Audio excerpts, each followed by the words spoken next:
Auntie Elsie, Mhm. what is the prime time that people is ideal for people to start to date? Based on experience, I would suggest like late teens, early 20s, you need to start thinking about it. Okay. If we talk about maturity, it also leads to what is called a wife material. I don't know if you've heard that before. And people said, "Oh, I'm a wife material." What do you think? It's the ideal wife material that we are talking about here. It used to be that when people talk about wife material, it means that you see a girl who can keep her home. Do you think that people, once they are dating, should be having a sexual affair before they marry? I'm a Christian, so I would say no. The act of sex, it's good because God created it. Sex is good.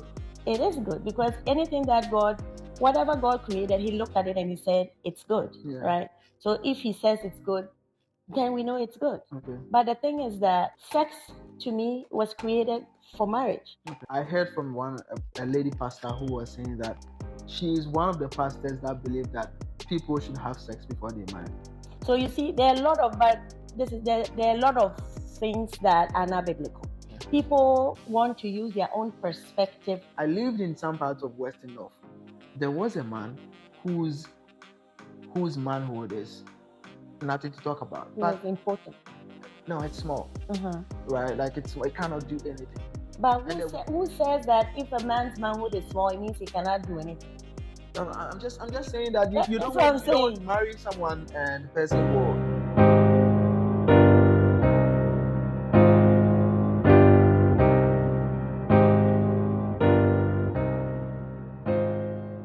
Viewers, welcome back. Auntie Elsie. Okay, I have my next question. My viewers want to know. Okay. Those of us, I want to know what is the prime time to date. In America here, you see that I don't know what's the time people start dating, but I really don't know. But I feel like coming back from Ghana and our perspective, what is the prime time that people is ideal for people to start to date? The thing is that I cannot really give you a set time Or an age or because but I would suggest, based on experience, I would suggest at least when you hit if you want to wait a little bit, when you hit your like late teens, early 20s, you need to start thinking about it. Okay. Because sometimes if we delay too much, then it gets harder, especially for women. Okay. It gets harder for you, and it looks like you get to a time and it feels like all the people who are prime for you are either married or they're in a relationship. Okay. So I would not give you a set time, but I would say in your late teens, you have to start thinking about, and especially if you're Christians, you need to start praying about relationships. Late 20s. Like from maybe early 20s to mid 20s, you need to start, because there are people, older generation, they got married 25 years, some less, but what I've realized is that, and from speaking with people, both our race and other races, I found out that those who got married very early, it was really tough for them because they were not mature enough to. It's like kids getting married. Okay. And so it would be better if they are. That's why I feel like it would be early to mid 20s.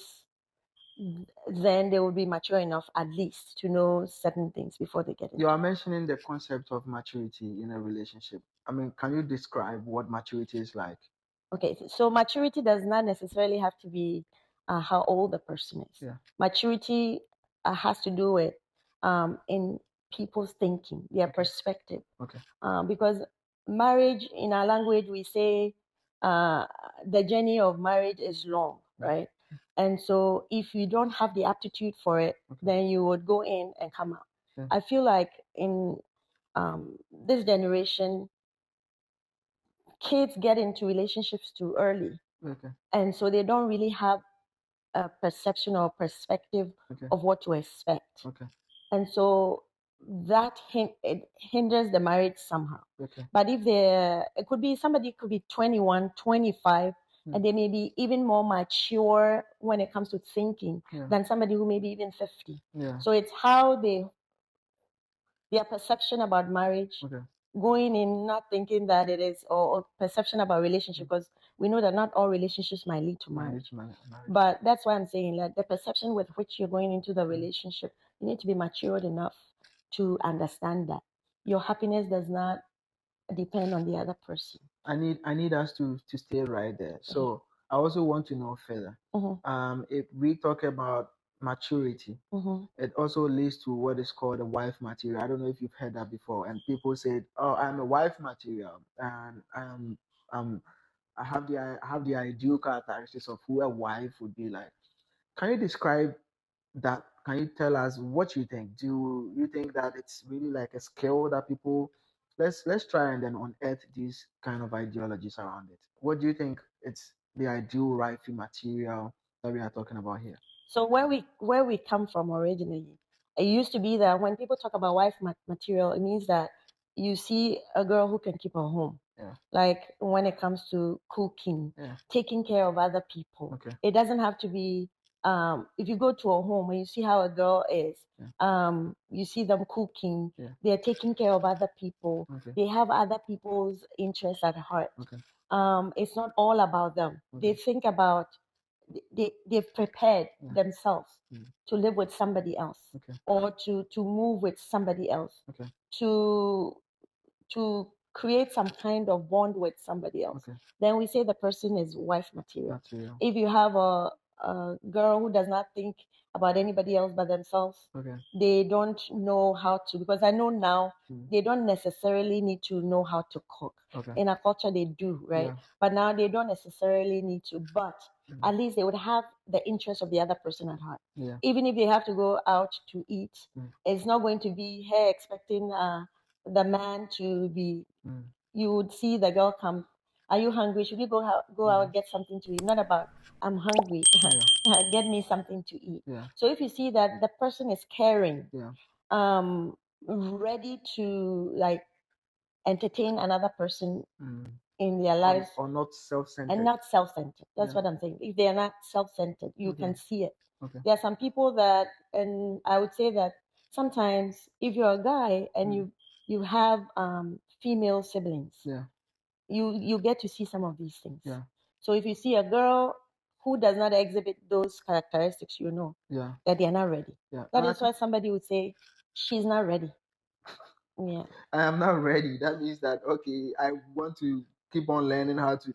I think it's just yes, like what you've said, but it's also adding on to it. Probably it's just like saying that okay, people should start conscientizing themselves to Exactly. be in that process because a woman who is not ready or who is still figuring out their own things will not necessarily become feel or see themselves as wife material. I mean, and that it goes also a long way to be applicable to the men.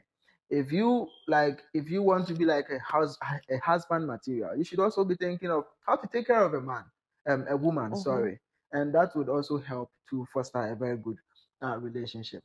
Do you think that people once they are dating should be having a sexual affair before they marry? I'm a Christian, so I would say no. Okay. Even before I became entrenched in Christianity, I learned, and in growing up, our parents didn't tell us those things. Yeah. Like some of the things we learned at school. Mm. But then, as a woman, I always say that this is what a lot of people don't understand, and I try to educate young women. If God gives me the opportunity to speak to them, I always tell them this: you need to understand that God created the act of sex. It's good because God created it. Sex is good. It is good because anything that whatever God created, He looked at it and He said, it's good, Yeah. right? So if He says it's good, then we know it's good. Okay. But the thing is that sex to me was created for marriage. Okay. Because sex was for procreating. Okay. So when the Bible says in Genesis that God gave us a mandate to go multiply and replenish the earth, that was part of it. Yeah. Yes, it doesn't mean that you don't have to enjoy it because it is. It is, but it is it's in a context. Yeah. So you cannot take it out of it. I heard from a lady pastor who was saying that she is one of the pastors that believe that people should have sex before they marry. So you see, there are a lot of there are a lot of things that are not biblical. Yeah. People want to use their own perspective because and this is what I realized, and I realized is when we were we were in Ghana, you see that some preachers, as long as they are doing something, they would say it's good. Now, the reason why I think, and people may have their own ideas of saying that. Now, usually, sex, what is the result of sex? Children. You get But it's pregnant. not all the time. But it's not. But how would you know? It's like somebody People want who to do it when it's the ladies' free period. I know that too. Yeah, but this is it. This is what I say as a woman. This is what I tell. Okay. This is what people don't understand. The act of sex, it happens in the woman. Okay. The man, it's an outside thing, right? So it alters you in a way. That is why if a girl, usually now things are different. If a girl would give herself to a man, it means that there's a strong feeling, a bond. Okay. So you know how the Bible says, a man will leave the father and then be bonded to the woman. So once they become one, what makes them one? I believe that the act of sex makes them one. It's a bond. Once it's created, then everything else becomes involved. That is why women usually, and it's not just women, I've come to alter my perception and perspective because I've spoken to some men too. If Just take it. If you were in a relationship with somebody and it wasn't sexual, if the person breaks the relationship abruptly, it hurts you, but it will not hurt you as much if it had been sexual, because it's not the time for it. I'm a teacher in the public school. I've seen ninth graders who come to school already have a baby with a teenager, 12 years old. How are they going to take care of a child? Is it about, should we educate them about protecting themselves? Or should we tell them to wait when it is the right time? When it's the right time, you welcome babies. Okay. If it is not, what would you do? I mean, now you are. I mean, you are bringing the perspective of we are Christians, and I think I strongly agree with what you are saying that people should not have sex just because it's made for marriage, okay, and the outcome of it also justifies that it should be in marriage. But in the situation where people marry and there's something wrong with the other one, what would you do? I mean, you marry a man and the man's man is not up. It's a problem. And so that's why a lot of people are coming up with this idea. How do we tell them that okay, sex is should be after marriage or that?